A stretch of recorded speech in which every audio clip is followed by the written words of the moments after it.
Again, if you're just joining in, feel free. You can share where you're coming in from in the chat, if that suits you.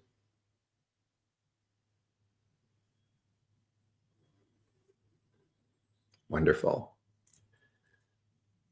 All right. So welcome. I'm really grateful to have you here today. This is really wonderful for my first live. My name is Lauren Crawford, and I'm a career and purpose coach who works primarily with men in midlife, although I work with women as well.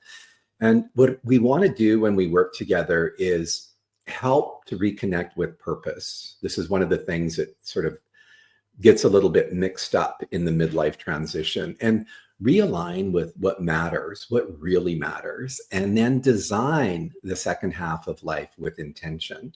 So there's a lot of intentionality around what we're doing and where we're going. Today, I'm going to talk to you about what I call the quiet pivot. So this is the system that I work with. And it's three powerful phases that we go through and we navigate to reclaim clarity, to reconnect with our energy, and to find the direction that we need in the next half of our lives. If at any point during this live, what I'm talking to you about resonates, you can go ahead and book a midlife clarity call with me. The information is there. You can jot that down. And I would love to have that conversation with you to help you to get clear about what purpose looks like for you in the next stage of your life. As we move through these three stages, be aware that they're not necessarily sequential or contiguous. They can be overlapping. And I suspect there's going to be some elements within each of them that may resonate with you. So you may recognize different parts of this. So let's dive in, shall we, to the first phase. And this phase is what I call the disconnect. This is a time when a lot of us start to feel like there's some invisible force at play, and there's these shifts going on in our lives. And they're subtle, they're weird, they're hard to explain. And we're not really sure what's going on. It's like some kind of invisible turning point is happening that can be really disconcerting. And it feels like our life is being steered off course. But the interesting thing is, who the heck is doing the driving? Suddenly, we find ourselves moving inward, starting to do some deep inner sort of reflection stuff, and more so than previously anyway. And this kind of shift can be a little bit scary, unsettling, and it often results in a cascade of other feelings that most of us haven't felt or aren't familiar with. So they're foreign. They may even be dark. And at the very least, they're uncomfortable.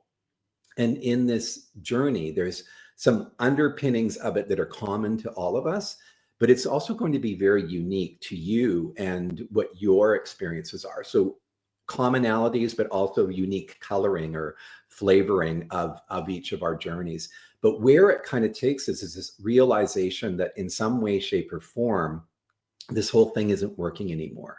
That life has shifted. Something is amiss, right? This disconnect. And this realization, well, it usually lands like a lead balloon. It's not a comfortable thing. And we can feel like we're being pulled under by like the ocean's undertow, like this pulling of us by some of these sort of ever-present threats or unseen dangers that life might present to us. And that's not a comfortable thing. And when this occurs, mostly we get the response wrong. Well, what do I mean by that?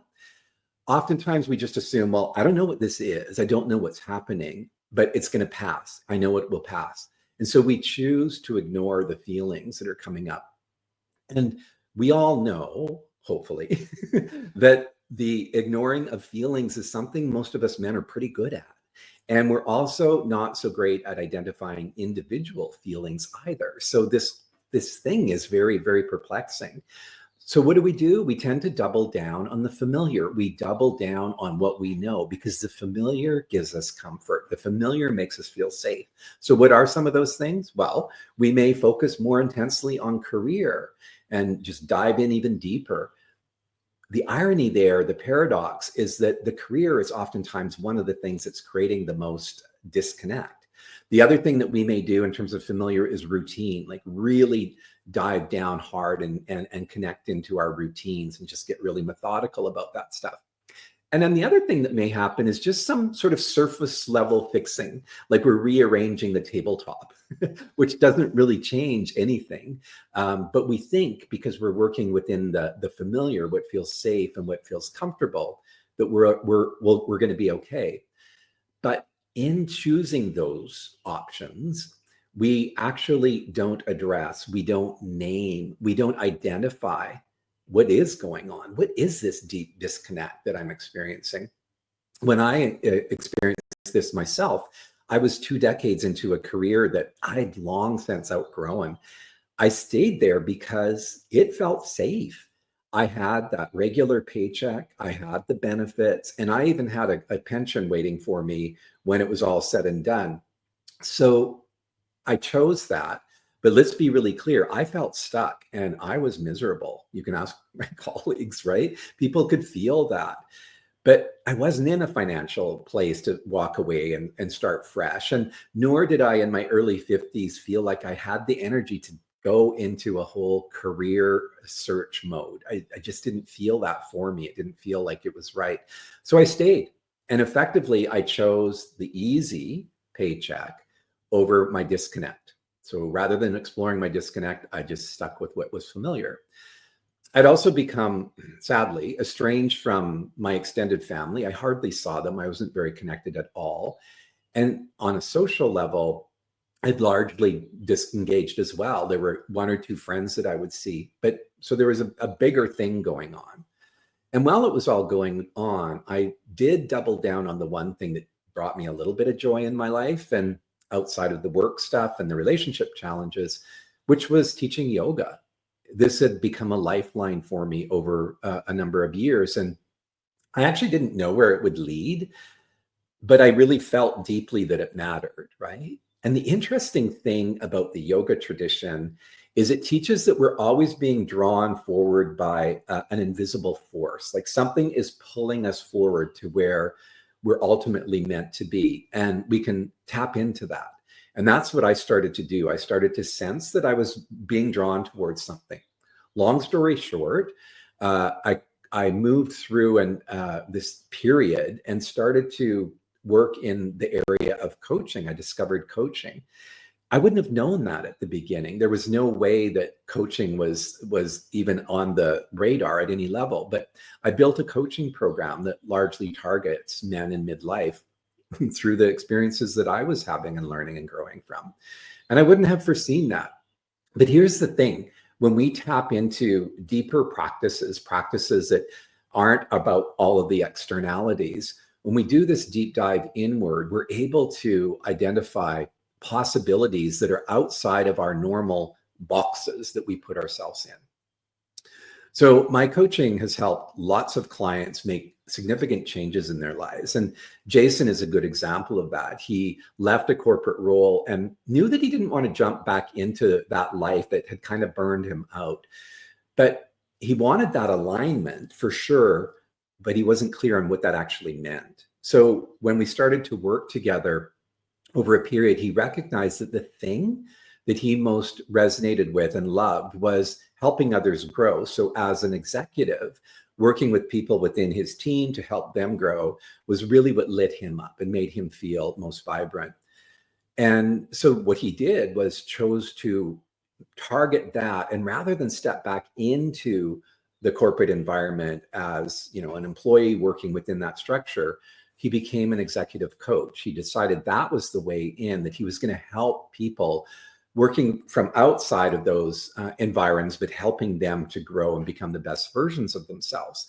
And he enrolled in a coaching certification program, an executive coaching certification program. And by the time we had finished our coaching together, he'd already built the foundation for his business and today is a successful executive coach. So these are the types of things that occur when we do this work. Before we move on, I'd like to just let you know that if you are feeling this disconnect right now, if something is amiss in your life, you need to know that you are not alone. This is a really, really common phenomenon.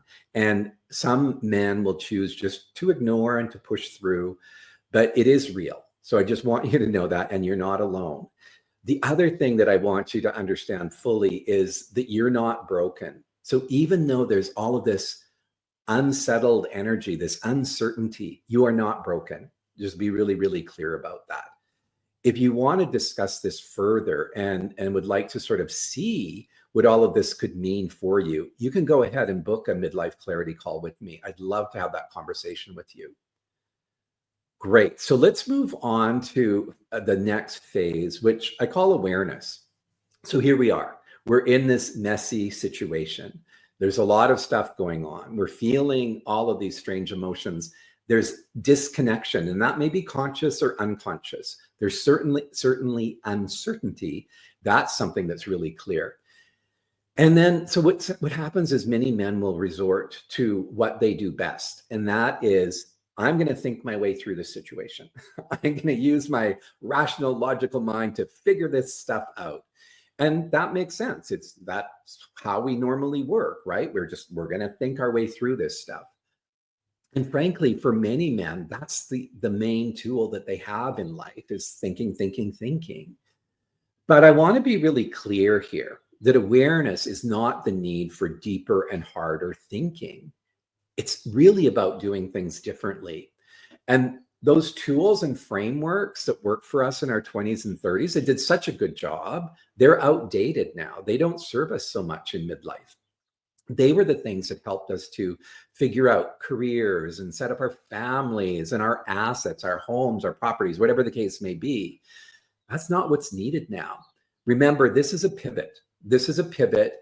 And some will choose to simply ignore, steamroll forward, and then they'll wonder a few years down the road, like, why am I still feeling so empty? Why is there this uncertainty and lack of clarity in my life? So rather than relying on the overthinking rational mind, what's necessary at this time is to take more time for listening. To take more time for listening. To do this deep inner listening. So there's a profound need to slow down all the thinking, to even deactivate, if you can, that logical mind, even if it's just for short periods of time, to sort of move in and find that deeper truth that's within us. We all have it, but we just are so distracted from it. One of my coaches calls this the silent whisper of the inner sage, which is quite beautiful. I like to think of it, and I explain it in this way. It's like your soul is kind of tapping you on the shoulder and saying, dude, there's more to life than you've been doing and exploring over the last couple of decades. Good job for you, but there's more to this. This is your time. This is your time to do some of this deeper reflection and to figure out exactly what that could look like. But many men will get this phase wrong, unfortunately. We desperately want to think our way into clarity. And thinking is actually the thing that often gets us really stuck in the first place. So think of that overanalysis becomes paralysis kind of thing that we hear about. That's what's going on here. The truth is that so few of us are genuinely self-aware. We tend to think the more I think, the more aware I am. But it's really clear that 90% of our daily thoughts are simply recurring and repeating thoughts. So they're thinking more is not going to bring more self-awareness. It simply isn't. And so the tools that got us here, all the drive, the logic, the strategy, they're not the tools that are going to drive us forward. So what is needed now is a new awareness toolkit, shall we say? And what would that look like? What would it include? And where would I even find these solutions? So think of a carpenter. A carpenter has some basic tools in their toolkit. They have a lot more, but the basics are, the hammer, the screwdrivers, the drills, that sort of thing. So what does a man going through a midlife transition need in his midlife toolkit? Well, things like more stillness. So cultivating stillness in his life, things like doing that deep inner listening that I already referred to. And another really important one is the willingness to sit with some deep and challenging questions. And those are hard, right? And so they're also easy to avoid. So I've worked with teachers and mentors really for the last 25 years. And one of the things that's really clear to me is that teachers, coaches, mentors can see things in us that we can't see in ourselves. Teachers, coaches, and mentors can see things in us that we can't see in ourselves. Years ago, the teacher that I worked with initially for a number of years, he invited me to do daily practice, personal practice. And I was like, well, what's that? But for whatever reason, there was something about this idea that really resonated. And I committed to it. And I've been doing personal practice now for decades. Now, did it transform me overnight? No. But over time, doing some yoga, some meditation, some of this personal development stuff that you've probably done a bit of yourself, I started to get out of old patterns and blossom into this new version of myself. Was it easy? Nope. Was it worth it? Hell yeah. It was an amazing journey. And I worked with that teacher for 15 years. And during that time, there was so much transformation. I was a super negative person and I was filled with so much anger. And today I'm not. Today I'm a man who deeply and unconditionally loves himself. That's the journey of life right there. My current teacher, I've been working with him for 4 years. He continues to give me all of these new transformational tools and continues to help to guide me. The tools guide me. It's not the teacher, it's the tools, right? They guide me. And this work helps me to get more clear. It helps me to gain that wisdom that I need and to persevere in this life that I truly love. I don't have everything figured out and I don't want to pretend to. If you see that in anyone, run the other way because there is no ultimate figuring it out, right? It's a journey. But I'm deeply enjoying my journey. And my journey is what informs how I work with and help my clients. So Jeff is a really good example. He was a man who in his early years, in his early 20s, had done exceedingly well, a master's degree. He was at the peak of a meaningful career path already. But then as life tends to happen sometimes, there were some situations that occurred. There were some health issues. And sadly for him, the loss of a child. So everything fell apart. And he became, over the years, underemployed and slipped into this downward psychological spiral. When we started working together, he discovered these tools that I'm talking about. And when we started to work with them, it was quite amazing because you could see quickly, I could see quickly how his thinking was evolving and he was thinking differently. He started to dream again. He started to dream again. How many of us could benefit from that? He started to identify his limiting beliefs. Limiting beliefs keep us so small, regardless of where we are in our evolution and our status in life. Limiting beliefs can hold us back at whatever level. And then he also started to reconnect with a sense of self-worth. Now, how many of us could benefit from that? So the insights he gained were profound. And this awareness, this jolt of awareness, helped him to break out of the patterns he had created for himself. And he was able to once again believe in a life that he no longer thought was possible. So the overthinking rational mind that Jeff was stuck in had him in this dark, foreboding place, not seeing much of a potential for the next stages of his life. But together, that's what we did. We changed that. If any part of this is resonating with you, again, feel free to go ahead and book a midlife clarity call. I'd really love to have that conversation with you. It's time to look at the third phase. And the third phase is the realignment phase. This is an exciting one. Realignment is the bridge between awareness, so the stuff we just talked about, and then moving towards meaningful and purposeful action. In this phase, though, there is something that we need to do, and that's pause, to take some time to pause long enough to ask some very, very important questions. And the first one is, what do I value now? What do I value now? So think about that. How do you feel when you ask yourself that question? I would hazard a guess that you haven't spent a lot of time thinking about values of late.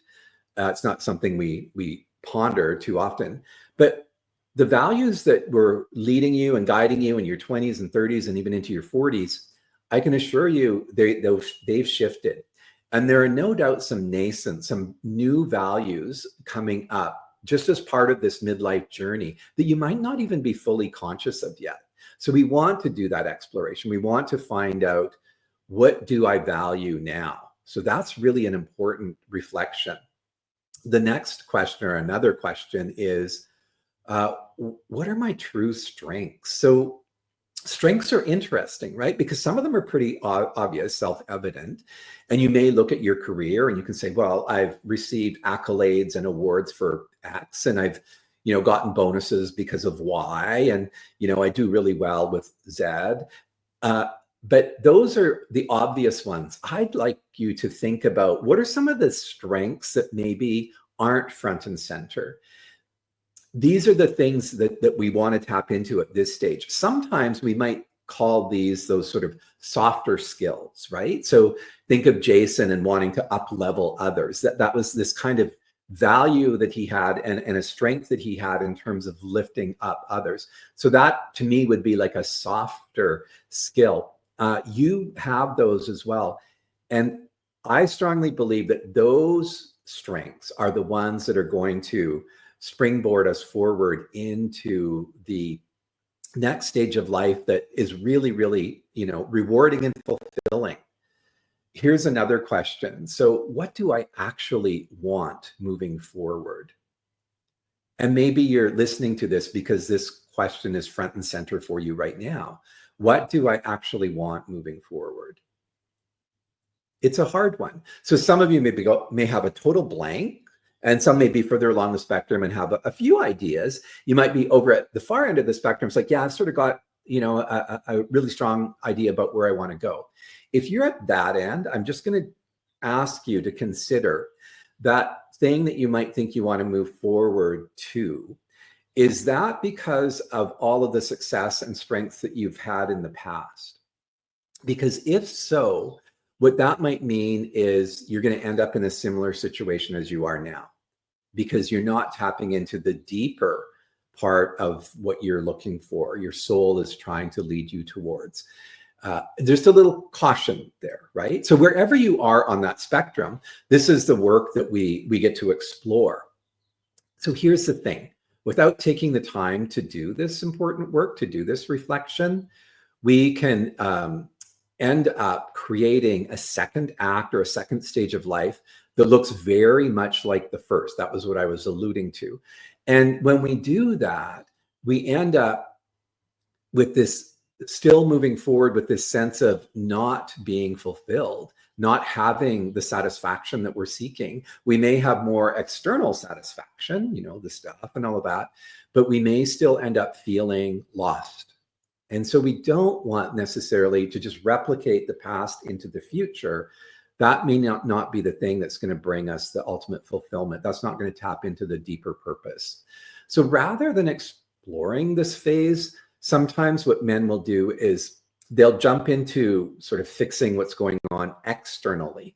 So you can see this in some ways where men might jump ship, leave a job and go into another one, or maybe a whole new career area without doing a lot or the necessary, planning, reflection, and what have you, and often to very mixed results, right? Another thing that may occur is diving into a passion project or deep hobbies. And there's nothing wrong with that. But if that is just a ruse or something to keep you from addressing this bigger kind of uncertainty over here, that can be another path that people will choose. And in some cases, there'll be irrational choices made. And some of these can have really dire and devastating consequences for family, for finances, and for the overall future. So here's the thing.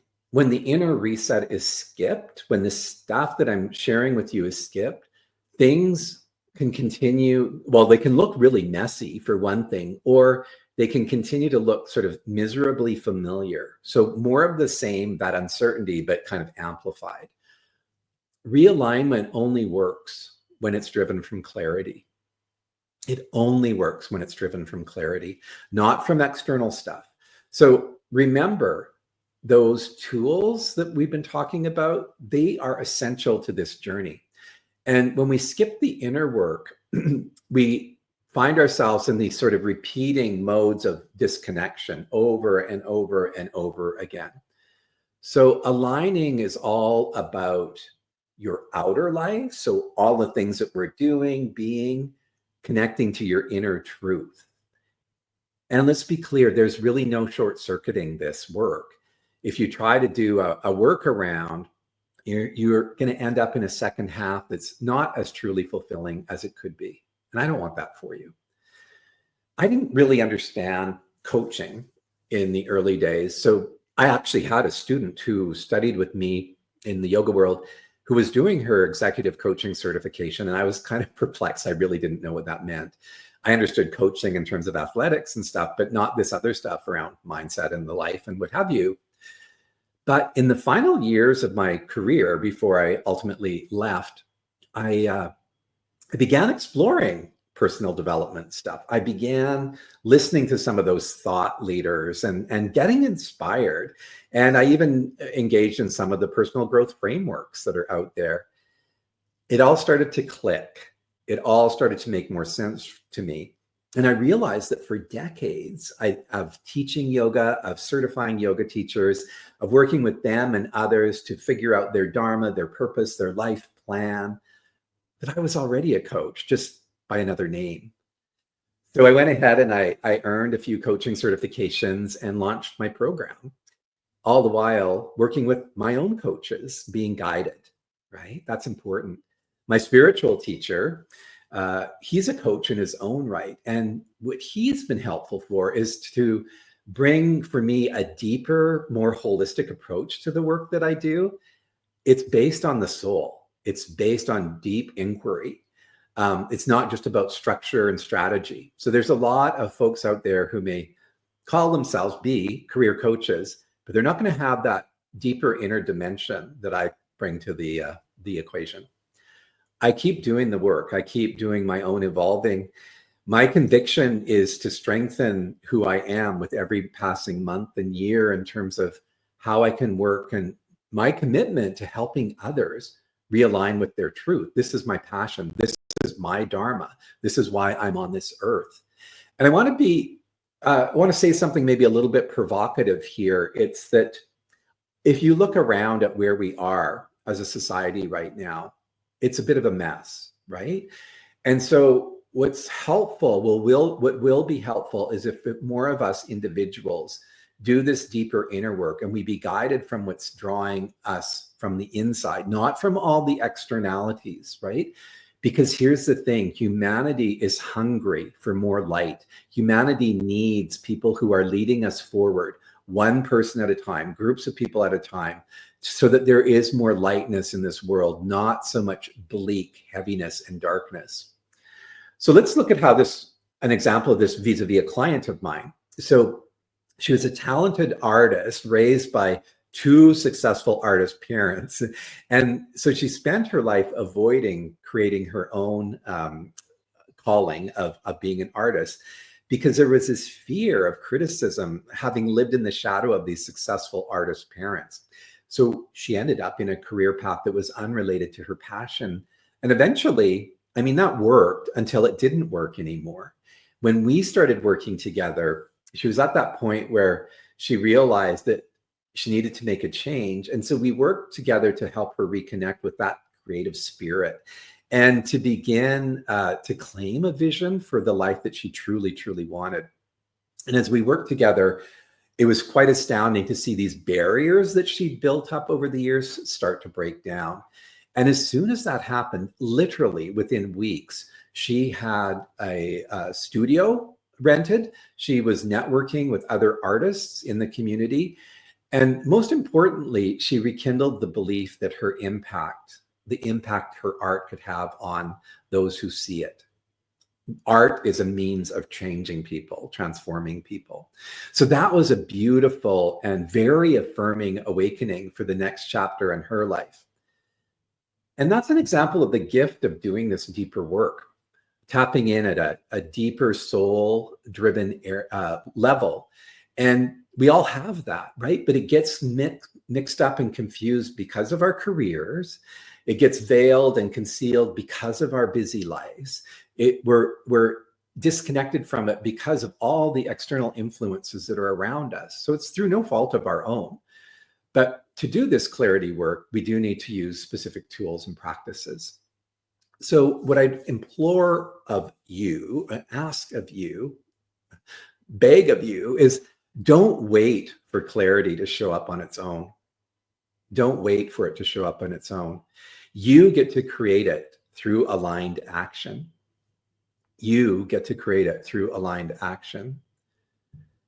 And so if you're ready to explore this, why not hop on a midlife clarity call? And I'd be honored to talk to you about what your path could look like. I want to thank you so much for joining me today. And I'll leave you with this thought as well. So this quiet pivot, it's not a breakdown. The quiet pivot is actually an invitation to become more of who you truly are. It's an invitation to become more of who you truly are. Now, when I start working with men, most of them have no clue what that means at the outset. But that's what we get to unpack together. That's the exciting part of this work. So if you're ready to reconnect with your energy, with your values and purpose, why not go ahead and book a midlife clarity call with me? I'd love to support you on your journey. So that's it. If you have any questions, you're welcome to post them in the comments.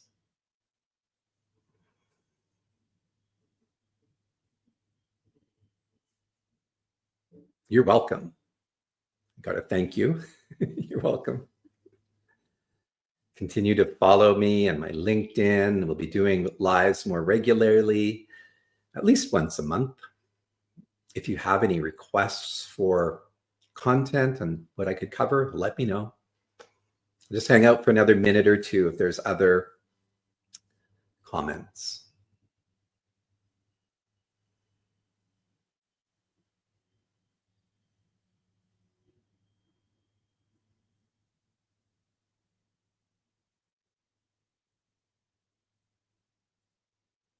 Going once.